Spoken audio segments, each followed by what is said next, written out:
بسم اللہ الرحمن الرحیم۔ السلام علیکم، میں ہوں آپ کا لائف کوچ ڈاکٹر سید فیصل جیلانی۔ آپ نے یہ ضرب المثل تو سنی ہوگی کہ اس کی عقل پر تو پردے پڑے یا اس کی عقل پر تو پتھر پڑے۔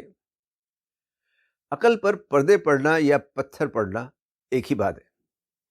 اسے انگریزی میں آپ مینٹل فلٹرز کہہ سکتے ہیں، یعنی پتھر پڑنے کو یا پردے پڑنے کو مینٹل فلٹرز کہہ سکتے ہیں۔ آج بات کریں گے کہ عقل پر پردے یا پتھر پڑنے سے کیا مراد ہے، یہ پردے کیسے بنتے ہیں، ان پردوں کا انسانی اقدار سے یعنی ہیومن ویلیوز سے کیا تعلق ہے، اقدار کیا ہوتی ہیں، اور آپ اپنی اقدار کو کیسے جانچ سکتے ہیں یا پرکھ سکتے ہیں، کیسے میجر کر سکتے ہیں۔ آگے بڑھنے سے پہلے آپ سے درخواست ہے کہ پرسنل سکسیس اینڈ ڈیولپمنٹ کے اس چینل کو سبسکرائب کر کے بیل آئیکن پر کلک کرنا نہ بھولیں تاکہ آپ کو آنے والی ویڈیوز کی بر وقت اطلاع مل سکے۔ عقل پر پردے پڑنے سے کیا مراد ہے؟ اصل میں پیدائش کے وقت ایک بچے کا دماغ صاف سلیٹ کی طرح ہوتا ہے یا سادہ کاغذ کی طرح ہوتا ہے جس پر کوئی لکھائی نہیں ہوتی، کوئی چھپائی نہیں ہوتی۔ دنیا میں آتے ہی مختلف اطلاعات و علامات دماغ میں چھپنا شروع ہو جاتی ہیں۔ مختلف قسم کی تصاویر یعنی تصویریں، آوازیں اور اشارات وغیرہ حواس خمسہ کے ذریعے آہستہ آہستہ دماغ میں نقش ہونے لگتے ہیں، دماغ میں لکھائی شروع ہو جاتی ہے۔ پیدائش سے 7 سال کی عمر تک زیادہ تر اطلاعات و اشارات بغیر کسی رکاوٹ کے چھپتے رہتے ہیں یا چھپتی رہتی ہیں۔ یہ اس دور میں بچے ہر بات کو سچ سمجھتے ہیں۔ یہ وہ وقت ہوتا ہے جب پہلا بنیادی پردہ ذہن پر پڑنا شروع ہوتا ہے، گھر کے ماحول کا پردہ یعنی ماحولیاتی پردہ۔ کیا اچھا ہے اور کیا برا، اس کا تصور گھر والوں کی اچھائی اور برائی کی تشریح پر منحصر ہوگا۔ گھر والے جسے اچھا سمجھتے ہیں بچے بھی اسے اچھا سمجھنے لگیں گے، گھر والے جسے برا سمجھتے ہیں بچے بھی اسے برا سمجھنے لگیں گے۔ 4 سے 7 سال کی عمر کے درمیان معاشرتی اور ثقافتی پردہ بھی پڑنا شروع ہو جاتا ہے، اور بچوں کے فطری رجحان کے مطابق، ان کی پسند و ناپسند کے مطابق ان میں کچھ منطقی اور استدلالی صلاحیتیں یعنی لاجیکل اینڈ انالیٹیکل اسکلز بھی پیدا ہونے لگتی ہیں۔ 8 سے 13 سال کی عمر کو نقالی کی عمر کہا جاتا ہے۔ اس عمر میں بچے بڑوں کی نقل کرتے ہیں، خاص طور پر والدین کی، اساتذہ کی اور اپنی دوسری پسندیدہ شخصیات کی، کسی ہیرو یا ہیروئن وغیرہ کی۔ مذہب بھی اس دور میں کافی اہم کردار ادا کرتا ہے۔ اس دوران بنیادی عقائد اور ایمان و یقین وغیرہ کے پردے دبیز ہونے لگتے ہیں، گہرے ہونے لگتے ہیں۔ 14 سے 21 سال کی عمر کو سماجی پردوں کی یا سماجی پردے کی عمر سے تعبیر کیا جاتا ہے۔ یہاں تک آتے آتے تمام بنیادی پردے جیسے ماحولیاتی، معاشرتی، ثقافتی، سماجی، مذہبی وغیرہ مکمل ہو جاتے ہیں۔ ان پردوں کی وجہ سے بنتی ہیں انسان کی اقدار۔ اب سوال یہ ہے کہ اقدار کیا ہوتی ہیں؟ اقدار قدر سے نکلا ہے۔ اقدار آپ کی ان تمام یقینی کیفیات کے مجموعے کو کہتے ہیں جنہیں آپ تہذیبی، تمدنی، سماجی، مذہبی اور معاشرتی اہمیت دیتے ہیں، ان کی قدر و قیمت کا تعین کرتے ہیں، جیسے تہذیبی اقدار، تمدنی اقدار، سماجی اقدار وغیرہ وغیرہ۔ ان اقدار کو دوسری طرح بھی بیان کیا جا سکتا ہے، مثلا اصولی اقدار، شخصی اقدار، باہمی اقدار وغیرہ وغیرہ۔ یہ اقدار ہر شخص میں موجود ہوتی ہیں، کم یا زیادہ یہ ایک الگ مسئلہ ہے۔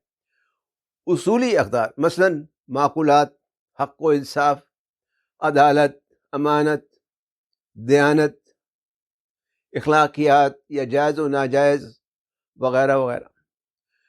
شخصی اقدار مطلب یہ کہ ایک شخص کی اپنی انفرادی اقدار، اس کا اپنے بارے میں نظریہ، مثلا خود پسندی، خودداری، انا، خود مختاری، اخلاص، صبر و استقلال، ایمان و یقین، شجاعت، صداقت، شرافت، متانت، ذہانت، فراست، فصاحت، بلاغت وغیرہ وغیرہ۔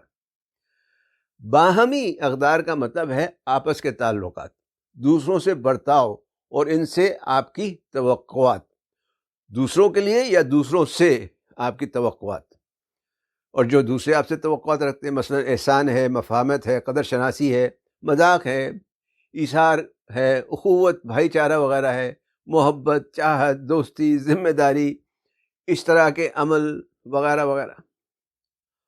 یہ کچھ مثالیں ہیں اقدار کی، یہ کوئی مکمل فہرست نہیں، اس میں آپ اور بھی بہت کچھ شامل کر سکتے ہیں. بات یہ ہے کہ یہ اقدار صرف مثبت نہیں بلکہ منفی بھی ہوتی ہیں. مثلا تکبر، کینہ، بغض، حسد، عداوت، رنجش، خود ستائی، خود غرضی، خود فریبی، دھوکہ دہی، مکر و فریب وغیرہ وغیرہ. اور یہ بھی ایک حقیقت ہے کہ کچھ مثبت اقدار اگر حد سے زیادہ بڑھ جائیں تو وہ منفی ہو جاتی ہیں، اور کچھ منفی اقدار ایک حد کے اندر آ جائیں تو وہ مثبت بن جاتی ہیں. جیسے خود پسندی ایک مثبت اگر ہے، اور اگر حد سے زیادہ بڑھ جائے تو وہ خود فریبی کو چھونے لگ جائے گی. یا بلا وجہ ہر چیز کو اپنی انا کا مسئلہ بنا لینا. جھوٹ ایک منفی اقدار ہے، لیکن ایسا کوئی جھوٹ جس سے کسی کا نقصان نہ ہو بلکہ فائدہ ہو جائے تو وہ مثبت ہو جاتا ہے. یہاں دو باتیں سمجھنا ضروری ہیں. پہلی یہ کہ ان اقدار کے پردے ہر شخص کے لیے ایک جیسے نہیں ہوتے، ان کی قدر و قیمت ہر شخص کے لیے مختلف ہوتی ہے. دوسری یہ کہ آپ کے تمام اعمال کا انحصار آپ کی ان اقدار اور اس پر یقین کے درجے کے مطابق ہوتا ہے. سوال یہ ہے کہ آپ اپنی کسی قدر یا ویلیو کو کیسے میجر کر سکتے ہیں، کیسے جانچ سکتے ہیں. چونکہ آپ کے تمام اعمال کا انحصار آپ کی اقدار اور ان پر آپ کے یقین کے مطابق ہوتا ہے، اس لیے جو چیز آپ نے میجر کرنی ہے یا جو چیز آپ نے جانچنی ہے وہ ہے اس قدر کی یا اس قدر پر آپ کی یقینی کیفیت یا کیفیات. یعنی اس قدر پر آپ کی یقینی کیفیت کس درجے کی ہے. یہ یقینی کیفیت بے یقینی سے کامل یقین تک کہیں بھی ہو سکتی ہے. اسے ایک مثال سے سمجھنے کی کوشش کرتے ہیں. سب سے پہلے یوں کریں کہ 1 سے 10 تک کے درجے بنا لیں. 1 کو بے یقینی اور 10 کو کامل یقین کا درجہ دے دیں. اب کوئی بھی ایک قدر لے لیں. مثال کے طور پر اصولی اقدار میں سے حق و انصاف کی قدر لے لیں. اب سوال یہ ہے کہ کیا آپ ہمیشہ حق بات کرتے ہیں یا کبھی کبھی جھوٹ بھی بولتے ہیں؟ سچ زیادہ بولتے ہیں، جھوٹ کم بولتے ہیں، یا جھوٹ زیادہ بولتے ہیں، سچ کم بولتے ہیں؟ کہہ دو کہ میں گھر پر نہیں ہوں، یہ سچ ہے یا جھوٹ؟ فرض کریں کہ ایک شخص زیادہ تر سچ بولتا ہے لیکن کبھی کبھار تھوڑا بہت جھوٹ بھی بول لیتا ہے. اگر یہ شخص 10 میں سے 7 دفعہ یا 7 مرتبہ سچ بولتا ہے اور 2-3 دفعہ جھوٹ بولتا ہے تو اس کا حق و انصاف پر یقین 7 درجے پر ہوا. یا یوں کہہ لیں کہ اس کی حق و انصاف پر یقینی کیفیت 70% ہے، 70% ہے. اسی طرح سے آپ ہر قدر پر اپنے یقین کے درجات کا تعین کر سکتے ہیں.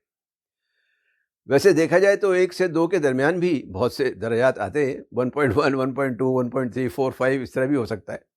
اور اس لحاظ سے اگر دیکھیں گے تو ہر قدر یا وصف یا خاصیت جو بھی آپ سمجھتے ہیں یا آپ کہہ لیں، اس کے سینکڑوں درجے یا مدارج بنتے چلے جائیں گے. یہ اقدار یا صفات اور ان پر یقینی کیفیات وہ پردے ہیں جو ہر انسان کی عقل پر پڑے رہتے ہیں. ان کے مجموعے سے ایک شخصیت بنتی ہے، ایک کردار سامنے آتا ہے.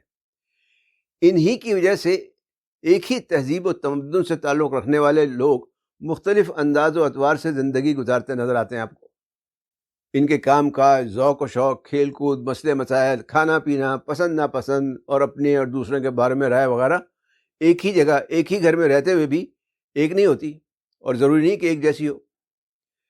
انہی کی وجہ سے، انہی اقدار کی وجہ سے، مختلف اقداروں کی وجہ سے اتفاق و اختلاف ہوتا ہے، دوستی و دشمنی ہوتی ہے، محبت و نفرت پیدا ہو جاتی ہے، اور اسی طرح سے اور دوسری چیزیں.